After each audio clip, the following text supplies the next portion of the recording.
The world holds its breath. It is the autumn of 1945. The guns have fallen silent. The smoke is slowly clearing from the ruins of cities, and a terrible, exhausted quiet has settled over the globe. For 6 long years, a conflict of unprecedented scale and savagery has raged, consuming continents and lives with a hunger that seemed insatiable. It was a war that began in the aftermath of one global catastrophe and escalated into another, far more terrifying in its scope and execution. We know the broad strokes, the famous battles, the iconic leaders.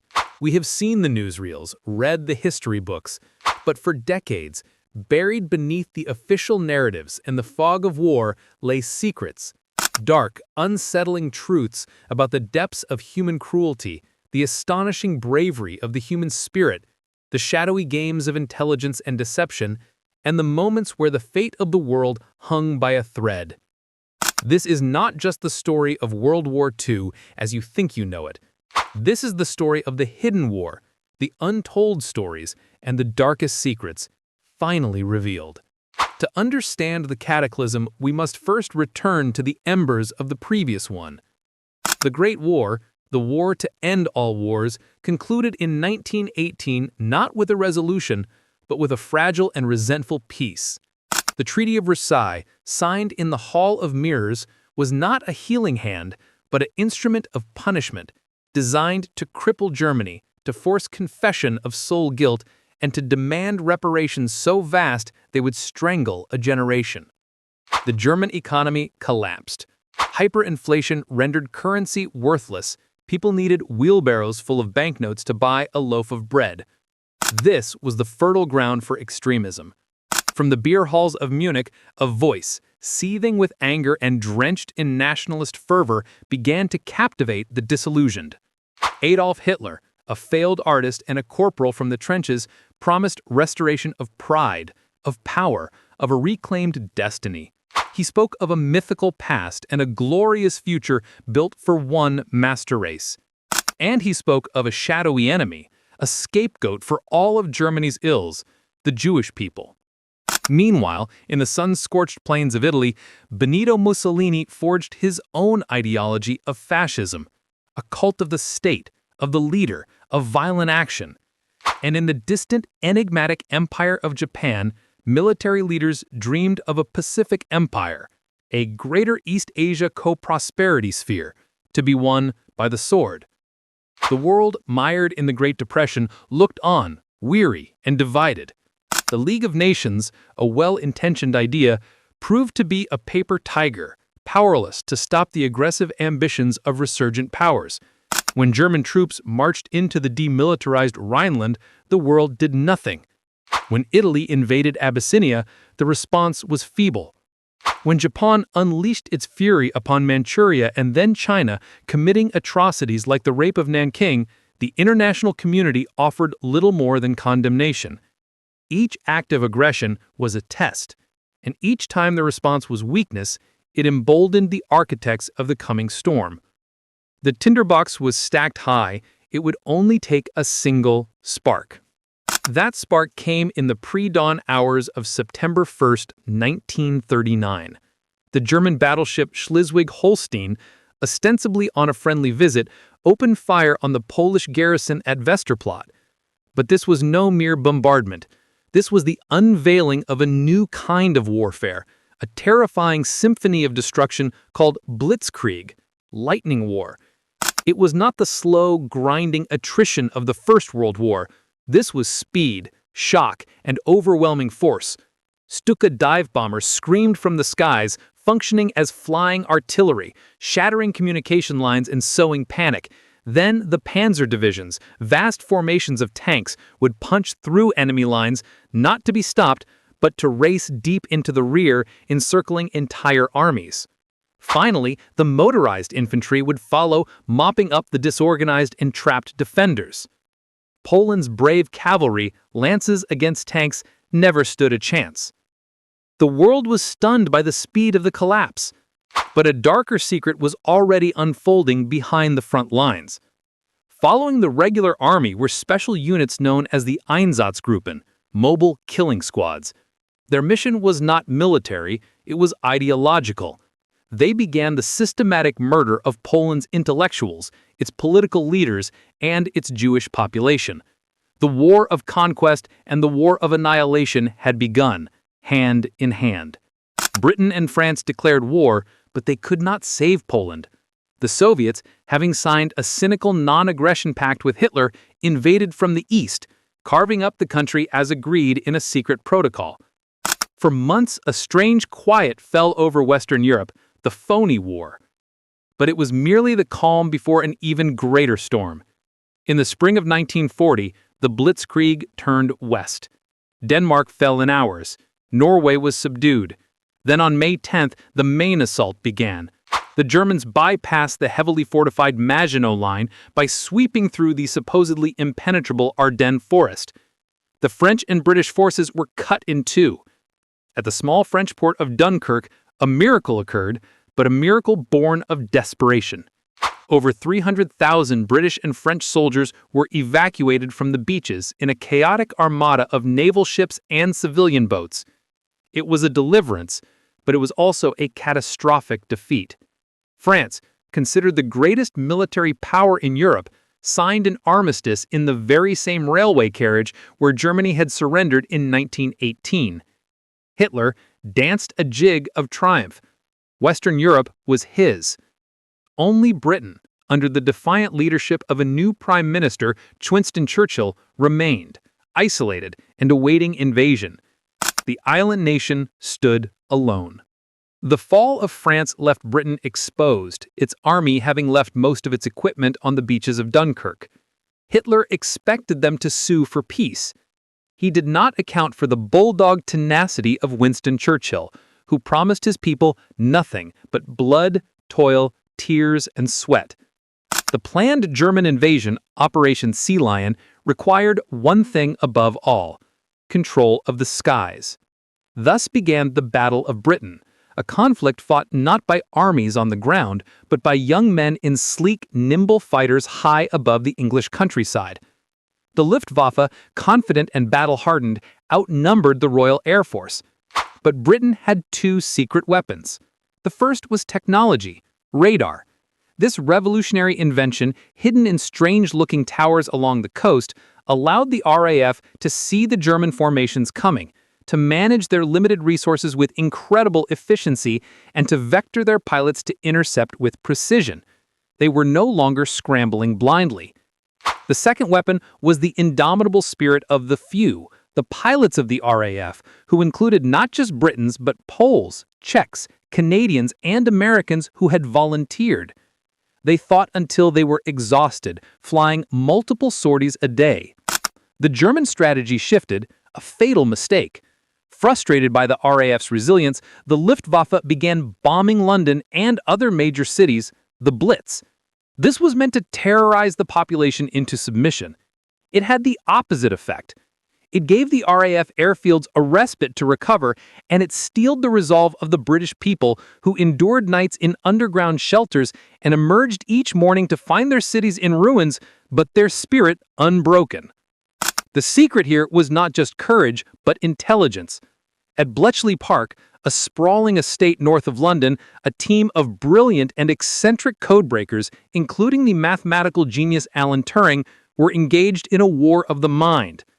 They were tackling the German Enigma machine, a device so complex the Germans believed its codes were unbreakable. Through sheer intellectual force, they built the machine of their own, the bomb, and began to crack the impossible.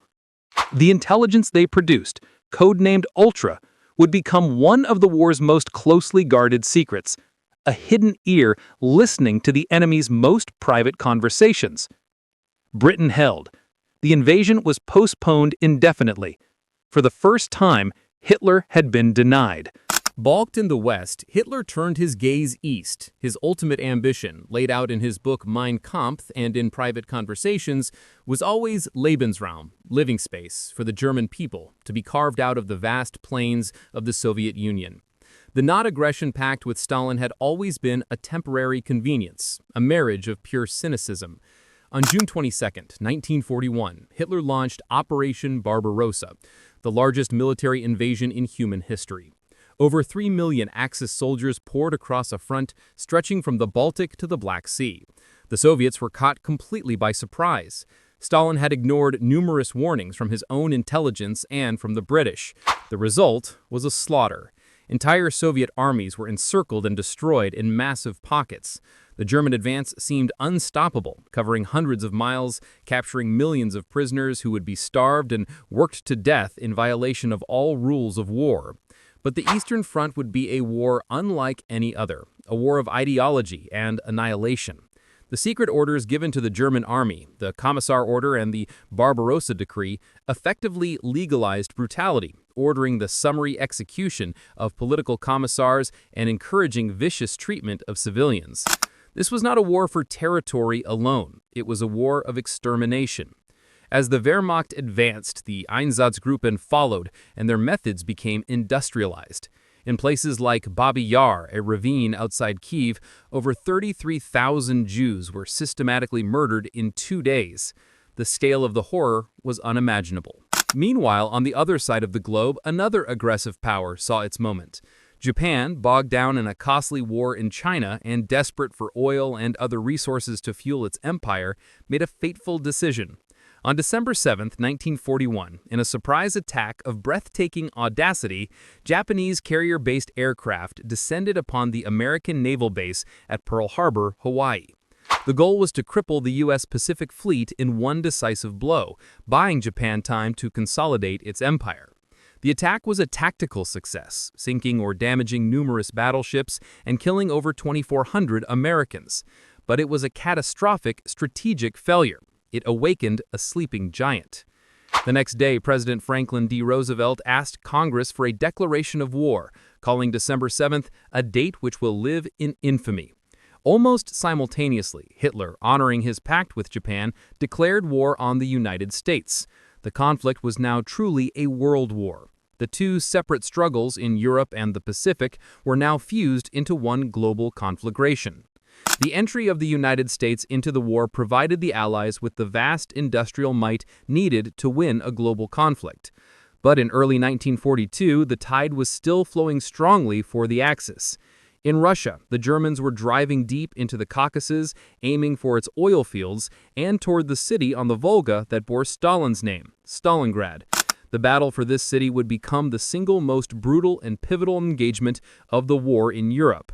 It devolved into a hellish street-by-street, room-by-room fight. The Luftwaffe reduced the city to rubble, but this only created a landscape perfect for the defending Soviet sniper and infantryman. The German Sixth Army, one of the finest in the Wehrmacht, was bled white in the ruins. Then, in a masterstroke, the Soviets launched Operation Uranus, a massive counteroffensive that punched through the weaker Axis forces on the flanks and encircled the entire Sixth Army inside Stalingrad. Hitler forbade any attempt to break out, promising supplies by air that never came. Through a bitter Russian winter, the German soldiers froze and starved. When they finally surrendered in February 1943, over 90,000 men went into captivity. Only a few thousand would ever return home. Stalingrad was not just a battle, it was the graveyard of the German army's offensive power. In the Pacific, 6 months after Pearl Harbor, the U.S. Navy achieved a victory of near miraculous proportions. Through code-breaking, the Americans deduced that the next Japanese target was a small strategic atoll called Midway. Admiral Chester Nimitz prepared an ambush. The ensuing battle was fought entirely by aircraft from carriers. Against all odds, American dive bombers found the Japanese fleet at its most vulnerable moment, with its decks crowded with planes being rearmed and refueled. In 5 devastating minutes, they sank 4 Japanese aircraft carriers, the core of the Imperial Navy's strike force. The Battle of Midway shattered Japanese naval superiority and turned the tide in the Pacific. In North Africa, the British Eighth Army under the charismatic General Bernard Montgomery finally halted the advance of the legendary German Afrika Korps and its commander Erwin Rommel at the Battle of El Alamein. It was the first major British land victory of the war. Shortly after, American and British forces landed in Morocco and Algeria in Operation Torch, squeezing the Axis in a giant pincer. The tide had turned decisively on all fronts. While the armies clashed on the battlefields, a different, more sinister war was being waged in the shadows of occupied Europe. The persecution of the Jews, which had begun with discriminatory laws and random violence, had evolved with chilling bureaucratic efficiency into the final solution to the Jewish question, a systematic, state-sponsored plan of mass murder. The Einsatz group and shootings, while horrifyingly effective, were deemed too slow, too public, and too psychologically damaging for the killers. The Nazis sought a more industrial method. The secret was not just the act of killing, but the scale and the process. They built factories whose sole product was death, places whose names would become synonymous with ultimate evil: Auschwitz, Treblinka, Sobor, Chelmno, Belzec, Majdanek. At the heart of this system was Auschwitz-Birkenau in occupied Poland. It was a complex that combined a slave labor camp with a purpose-built extermination facility. Victims, transported in cattle cars from every corner of Europe, were subjected to a grotesque and calculated deception. They were told they were being resettled for work. Upon arrival, a Nazi doctor would perform a selection with the flick of a wrist directing people left or right. The old, the young, the sick, and most women were sent to the showers. They were told they were being deloused. The rooms were in fact gas chambers into which pellets of Zyklon B were dropped. Within 20 minutes, hundreds of lives were extinguished. Their bodies were then looted for gold teeth and hair and cremated in industrial ovens. The few selected for work were starved, beaten, and worked to death in nearby factories like the IG Farben plant. The scale of the crime was almost beyond human comprehension. 6 million Jewish men, women, and children were murdered. Millions of others, Soviet POWs, Roma and Sinti people, Polish intellectuals, disabled persons, homosexuals, and political dissidents were also systematically killed. The darkest secret of the Third Reich was not just the hatred, but the cold, calculated industrial process of turning human beings into ash and smoke. When Allied soldiers began to liberate the camps in the final months of the war, they stumbled into a hellscape they could never have imagined. The world saw the photographic and film evidence, the piles of emaciated corpses, the hollow-eyed survivors. The sheer, deliberate, bureaucratic nature of the horror was a revelation that would haunt humanity forever. With the Axis forces in retreat on all fronts, the Allies began to plan the most complex military operation in history: the invasion of Nazi-occupied Western Europe, codenamed Operation Overlord. It was a monumental undertaking, a secret so vast that it seemed impossible to keep. An army of over 150,000 men, supported by thousands of ships and aircraft, had to be assembled in Britain without the Germans knowing where or when they would strike. The deception campaign, Operation Fortitude, was a masterpiece of misdirection. The Allies created a fictional 1st U.S. Army Group under the command of the famous General Patton with inflatable tanks and wooden planes, positioned opposite the Pas de Calais, the point on the French coast the Germans believed was the most likely target. Double agents fed this false information directly to German High Command. The ruse worked perfectly. The real target was the coast of Normandy. On June 6, 1944, D-Day, the Armada set sail. As dawn broke, American, British, and Canadian soldiers waded ashore under a hail of fire on beaches codenamed Utah, Omaha, Gold, Juno, and Sword. At Omaha Beach, the fighting was particularly brutal, with American infantry pinned down by deadly enfilading fire from the bluffs above. Through incredible courage and sacrifice, they secured their footholds. It was the beginning of the end. For the next 2 months, the Allies were bogged down in the nightmarish bocage country, dense hedgerows that favored the defender. The breakout finally came in late July with Operation Cobra, a massive aerial bombardment that tore a hole in the German lines, allowing General Patton's Third Army to race across France. On August 25th, Paris was liberated, its people erupting in joyous celebration. But the war was far from over. A daring but failed airborne operation, Market Garden, aimed to cross the Rhine and end the war for Christmas, ended in disaster at Arnhem. Then, in December, Hitler launched a last desperate gamble in the Ardennes forest, the Battle of the Bulge. It caught the Allies by surprise and led to fierce fighting in the snow, epitomized by the defiant American stand at Bastogne. But once the weather cleared, Allied air power proved decisive. The German offensive was halted and then rolled back. By early 1945, the Allies were crossing the Rhine into the German heartland from the west, while the Soviet Red Army, having swept through Eastern Europe, was massing for its final assault on Berlin from the east. The race was on, and the Reich was caught in a vice. In the vast expanse of the Pacific, the war against Japan was a grueling, bloody affair of a different character. The American strategy, known as island hopping, was not to capture every Japanese-held island, but to seize key ones that could serve as stepping stones and air bases to cut off and isolate the rest. Each of these islands became a miniature hell. The Japanese soldiers, indoctrinated in a code of Bushido that forbade surrender, fought with fanatical tenacity, often to the last man. They defended from elaborate, hidden cave and bunker systems, making every inch of ground hideously expensive to take. The battles of Tarawa, Saipan, Peleliu, and Iwo Jima were slaughters. The iconic photograph of U.S. Marines raising the flag on Mount Suribachi was a moment of immense symbolism, but it came at the cost of nearly 7,000 American dead and over 20,000 Japanese. The next target was Okinawa, just 350 miles from the Japanese home island. It was the bloodiest battle of the Pacific Campaign. For 82 days, American forces faced not only a dug-in Japanese army, but also the terrifying new tactic of the kamikaze, suicide pilots who crashed their explosive-laden planes directly into Allied ships. The civilian population suffered terribly, with many convinced by Japanese propaganda that the Americans would commit unspeakable atrocities, leading to mass suicides. The ferocity of the defense at Okinawa was a grim preview of what an invasion of the Japanese mainland would entail. Military planners estimated it could cost over 1 million American casualties and tens of millions of Japanese lives. It was this chilling calculus that led to one of the most momentous and controversial decisions in history. In a secret billion-dollar project known as the Manhattan Project, American scientists had successfully harnessed the power of the atom and created an atomic bomb. President Harry S. Truman, who had taken office after Roosevelt's death in April 1945, was faced with an impossible choice. He decided to use the new weapon to force a Japanese surrender and avoid the catastrophic cost of a land invasion.